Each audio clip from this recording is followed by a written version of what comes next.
Biggest clip this morning of the international. In part 1 of this documentary, I told you about how the illegal black market of cannabis is flourishing in Ghana, despite the relentless war by law enforcement agencies, and how conservatives and liberals on the subject of cannabis continue to slug it out as far as policy on marijuana in Ghana is concerned. When I was like 12 years, I used to have some disease. When I sleep and I wake up, I bleed through my nose, and a friend introduced me marijuana when I went to my grandmother's village, and they introduced marijuana for me to smoke. And the first time I took marijuana and I went to bed, the following day I couldn't experience that disease again. I was just wondering why they see, if they see marijuana on you, the police, they can charge you because they know that there is no harm about marijuana, but they'll tell you that that's the law. If they legalize marijuana, I bet you police will be very, very poor because they always catch us and charge us. The argument put forward by conservatives is that the country risks having many more drug addicts if marijuana is decriminalized. But studies in Portugal have proven otherwise. Decriminalization has nothing to do with free gate for people to supply or use drugs. The West African Drug Policy Network wants Ghana to emulate the Portugal example with appropriate cultural settings borne in mind to contextualize. The Africa representative of the Consortium for Drug Policy, lawyer Maria Goretti Loglo-Ane, believes the UN policy against marijuana has failed because there is an increased consumption of the substance across the world. The intent of the United Nations was to address the problem by using these punitive measures, or addressing the problem by trying to have a drug-free world, which I always describe as an illusion because it's not possible to have a drug-free world. And so these measures were put in place to address the problem. But what we are seeing now is some unintended consequences, which has actually even been identified by their own body, UNODC, that's the United Nations Office on Drugs and Crime. They have identified unintended consequences as a result of the methods that have been identified. Maria, like the chairman of the Parliamentary Select Committee on Defense and Interior, believes the drug menace is more of a public health issue and must be treated as such. We are not doing any justice to the citizens of this country. We deserve much better. People who are using drugs are suffering. You speak with most of them and they are willing to come out. But whom will they go to? Who is going to be the first point of contact for such persons to be able to get free, access to treatment?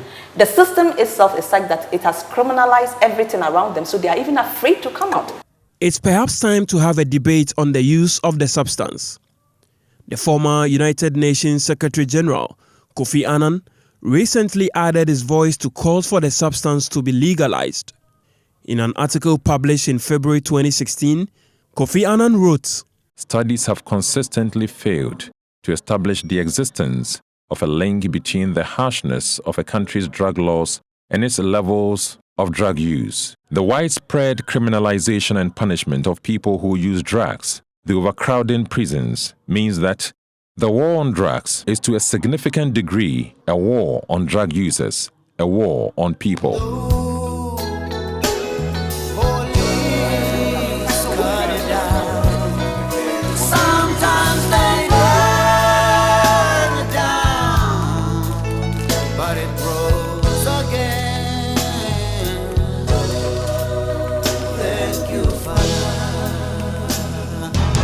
And one man who knows the ins and outs of the war on drugs in Ghana is the Executive Secretary of the Narcotics Control Board, Yao Akresi Sapon. According to him, it is in the interest of the country to openly and continually debate the decriminalization of marijuana. Many countries promulgated laws after 1988, after the wide-ranging provisions of the 1988 UN Convention. And that is where you have very, very prohibitive laws by most countries, where it was like the beginning of the collapse of the bipolar world, and there was a unipolar world where there was the West's voice was law. Cocaine and Latin America, it's dangerous. Heroin, Afghanistan is dangerous. So let's deal with this thing. And in the process, cannabis, such a soft drug, was just dragged along. But why should there be a debate over a plan that is making many people mad? Mental hospitals across the country today are filled with patients, many of whom were addicts and now need rehabilitation. If you take marijuana in your teens, when the brain is actively developing, and that part is still actively developing, it means you will interfere with your ability to be motivated adequately, to judge adequately, to reason adequately.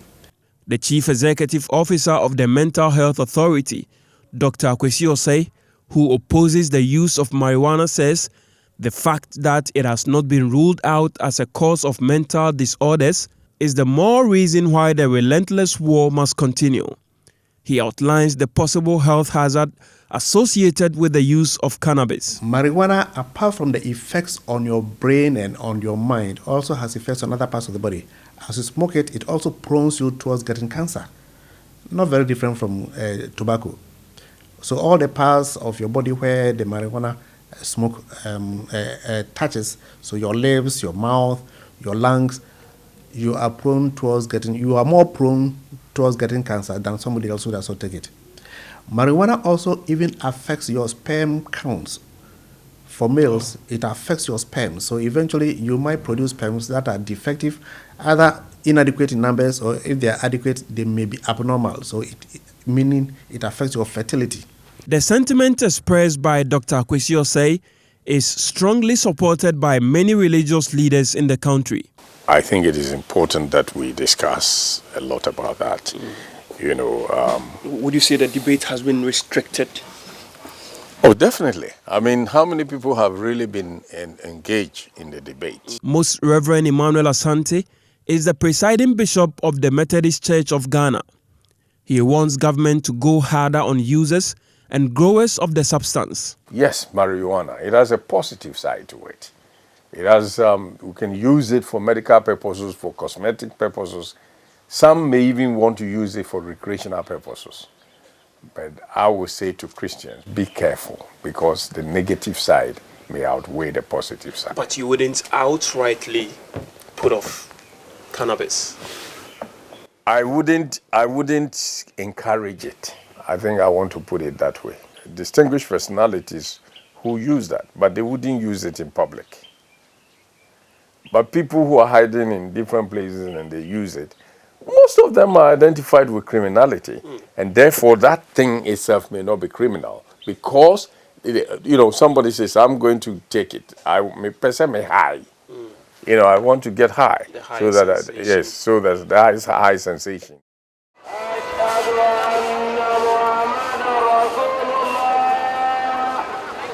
And when they mount the pulpits on Fridays in the mosques, imams, just like their Christian counterparts, speak similar language, quoting verses from the Holy Quran.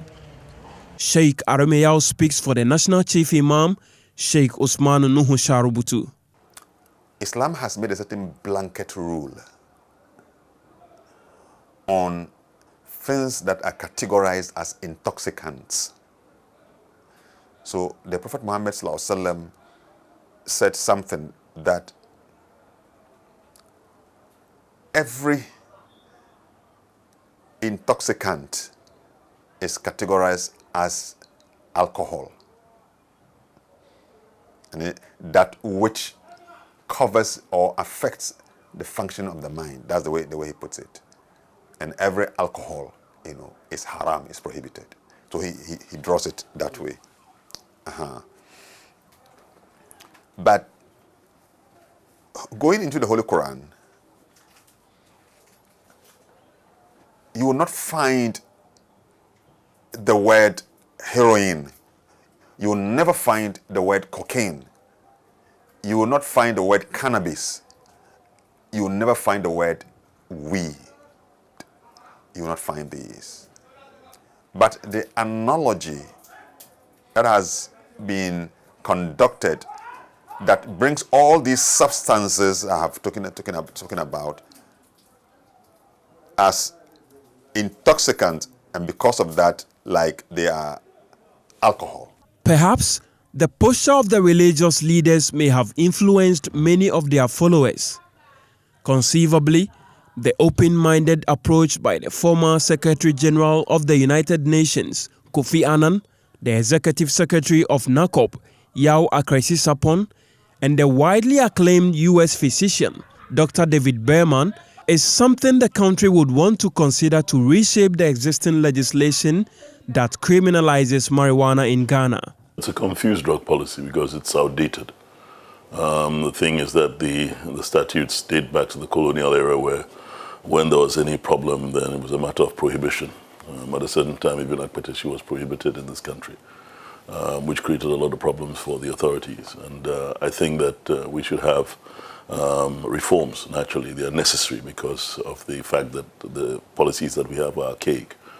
Quite a lot of people in prison for drug use, and these people naturally should be looked at from a public health point of view. Counseling and other things should be done, because you put them in prison, they come out and they're recidivists. So we have to look at it. We have to look at decongesting our prisons. And so there are certain crimes that I feel we can penalize in different ways. Maybe what we say, non-custodial sentences and things like that, fines and community service and all that. So basically that is what we're looking at.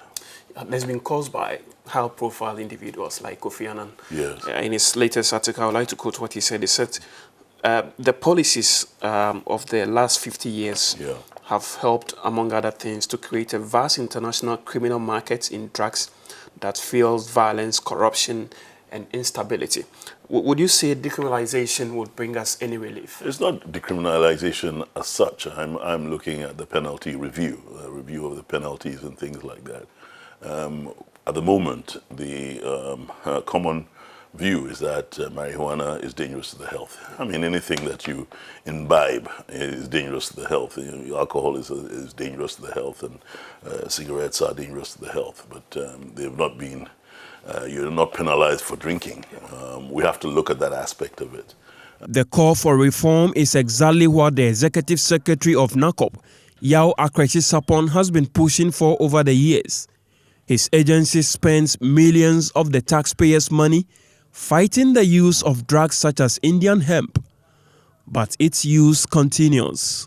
Let us say that we have 100 remand prisoners, just little figures so that we can do the calculation well. What is it? How much is a joint of cannabis? 1 cedi? So each of them had 5 cedis amount of cannabis, right? 100 of them, so each of them had 5, so that's 500 cedis. You take 3 vehicles, police vehicles, NACOP, you fuel them. You take 7 soldiers. You go and swoop the area and you take 100 of them. You parade them, the media comes. Yes, it's a cost to the media coming. You don't cost it. You parade them there, you take their statements, you make highfalutin, triumphant, typical of all law enforcement. Triumphant, we've arrested them. And then you go and put them in jail. You take them to court, they say remand. Typical, oh, we are investigating, so we want to remand them in. And they end up there for 6 months. What would the cost be? You are feeding them on a daily basis in prison.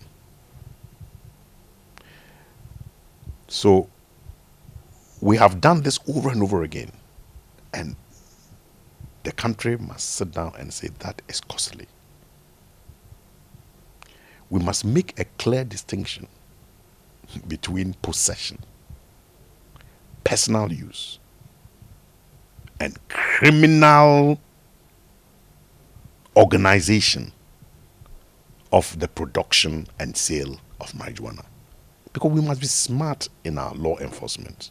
He warns of a growing trend in the West African sub-region where the corrupt and lucrative underground market is being run by even law enforcement officers at the top echelons of power. They are the masters of the trade but claim to be fighting it. don't let anybody benefit from crime. And it is the first people not to benefit from crime are law enforcement officers. We should put in place a policy where those of us in law enforcement do not benefit from the crime. Because if we are allowed to benefit from the crime, we will allow, it is natural everywhere, we will allow big timers. In our sub-region here, some evidence is emerging that even in some places, law enforcement officers hide behind just titular heads and they set up companies.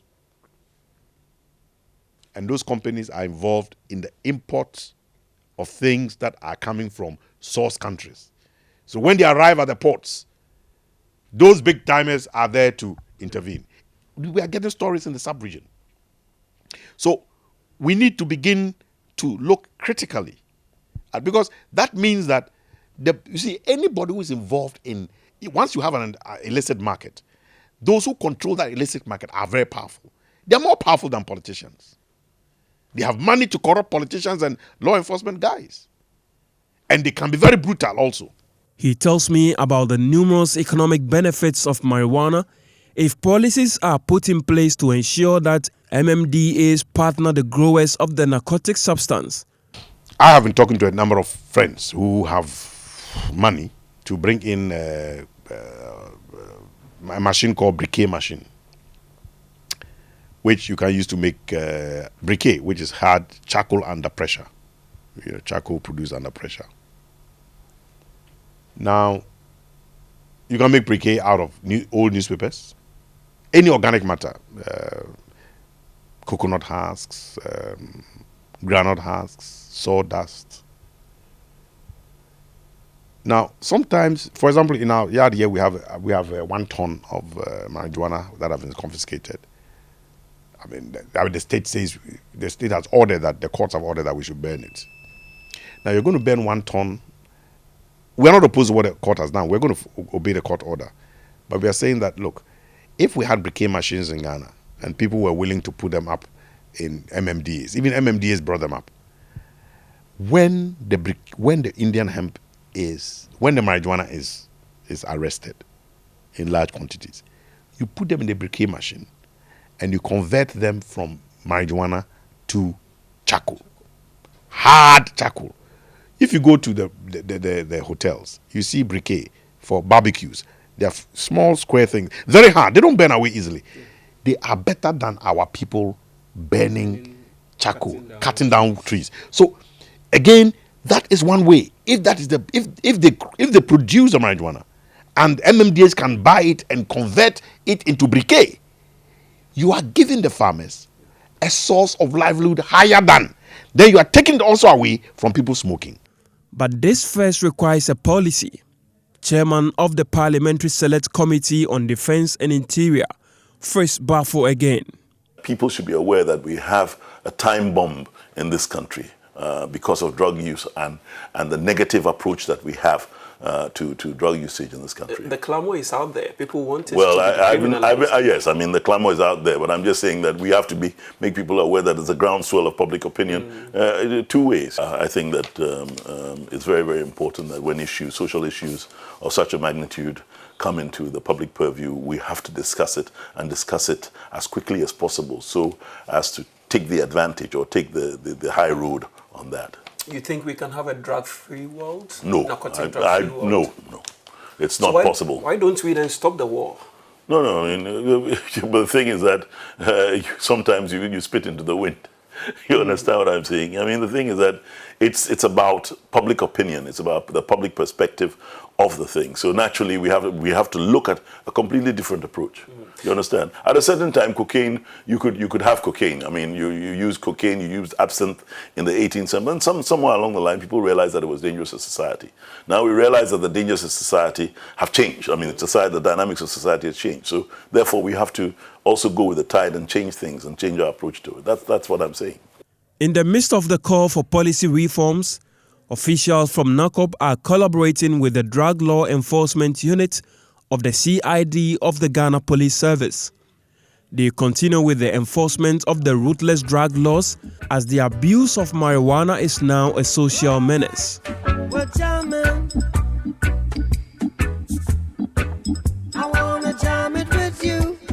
Under Section 3 of the PNDC Law 236 of the Narcotic Drug Act of the 1990, a person who without lawful authority has in his possession or under his control any machine, equipment, tool, utensils, or any other material or article for the manufacture, production, distribution, administration, or use of narcotic drug commits an offense.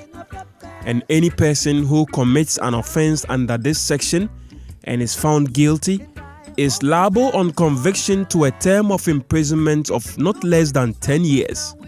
Many people have come into conflict with this law. 10 years. 10 years old. Togoman has paid the price for engaging in the sale and use of marijuana.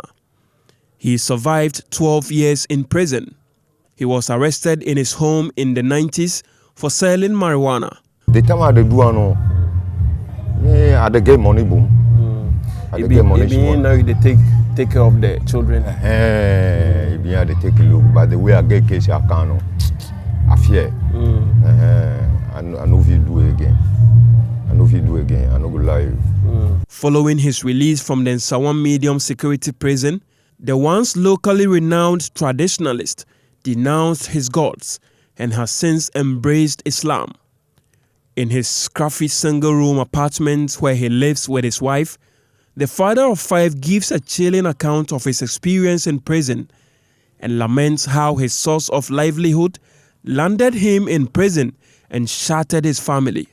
He shares his disapproval of the current law that he tells me is benefiting the secret black market, a market he tells me is more and more attracting teenagers. So 10 years you go there inside, how now your family, how now then they manage? You get your kids, now then they go school, now the your problem, wife. some of them, their school spoil, who you go look them? Their school spoil. That time just my boy, he go technical school. Kosi, he go technical school for to parliament. Germany route up there. But my case happen, you know, who you go look at? The school spoil. Wow. You see start to, he there for GSS2. It will know we continue before you can marry. Second one to there for GSS2, GSS1. All of them, everything spoil. Wow. So then take you go prison, it collapse your family too. It not be easy. Behind the television, it not be easy. I tell you, therefore I say here, Rema, like 2 years before they can transfer me, before they can judge the matter finish, then go jail me 10 years before I go for me some prison. So you know it be 12 years you do. 12 years. You remand know, 2. Remand 2. 10 years. Good 10 years. You know be easy. I tire. So me too I go there no. Because there no, if you go enter there no way, you shame, you make yourself like you say you shame, you go die. Because who you go look you? Which food you go chop? The food they go give you yourself, it be problem. Because money time, you go get this this akpele one, small cocoa, 1 cup. You go drink 11 o'clock, gali, 1 minute kikonko, and banku small 1. The whole day finish. Every day you be so. So problem there inside.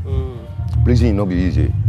At 63, Togoman, now Zachary, because of the new faith he's embraced, reveals to me where most of Ghana's marijuana is sold: the prisons.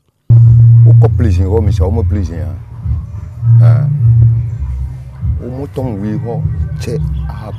It came to me as a shock when I found out that the trade of marijuana takes place in the prison. In fact, the marijuana trade is even higher in prison compared to what we have here in open society. Oh, prison, wow. Oh, prison, wow. Prison officer no be. So not even the four walls of the prison could stop the psychoactive substance from reaching the end users who have made the choice to use it for recreational purposes.